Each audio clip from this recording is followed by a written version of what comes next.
હાથમાં બેનરો સાથે મિલકત ધારકોએ આજે હલ્લાબોલ મચાવ્યો। વાત છે સુરત કલેક્ટર કચેરીની, જ્યાં સુરતમાં આ પ્રકારે કતારગામના 700થી પણ વધુ મિલકત ધારકોને નોટિસ અપાતા રહીશોમાં રોષનો માહોલ જોવા મળ્યો। અસરગ્રસ્ત મિલકત ધારકોનો દાવો છે કે તેઓ 30 વર્ષોથી અહીં વસવાટ કરે છે। એવામાં 3 વર્ષ પહેલા મહાનગરપાલિકાએ રિઝર્વેશન મૂક્યું, જેને લઈ તેઓની મુશ્કેલી વધી। અસરગ્રસ્તોએ ચીમકી આપી રિઝર્વેશન દૂર કરવામાં નહીં આવે તો આંદોલન છેડશે।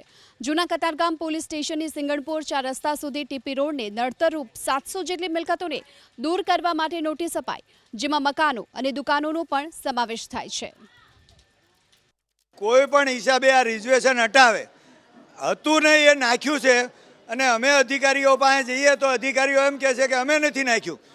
ગાંધીનગર જઈએ તો ગાંધીનગરવાળા એમ કે અમે નથી નાખ્યું।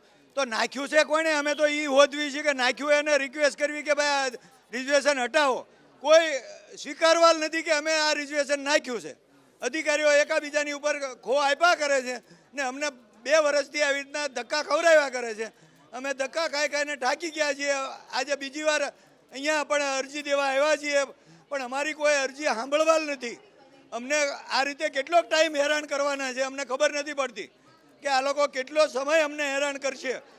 પીડિત પરિવારને એક જ માંગ છે કે તમે રિઝર્વેશન હટાવો, કોઈ પણ હિસાબે રિઝર્વેશન હટાવો। અમારે તો બહુ ડર ભરાઈ ગયો છે। એ લોકો કઈ રાહત જ આપતા નથી, અમને કઈ સલાહ જ નહીં આપતા।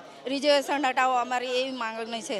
2005માં લીધેલું, હવે કેટલા હેરાન થાય છે। અમારા છોકરાને કેમ મોટા કરીએ છીએ, કેમ રહીએ એ અમને ખબર નથી પડતી। એ મહેનતથી જ અમે ઊભા કરીએ છીએ ને, એ લોકો કંઈ અમારી માંગ પૂરા કરતા નથી, ખાલી આશ્વાસન આપે કે થઈ જાય। એવું તો કેવી રીતે થઈ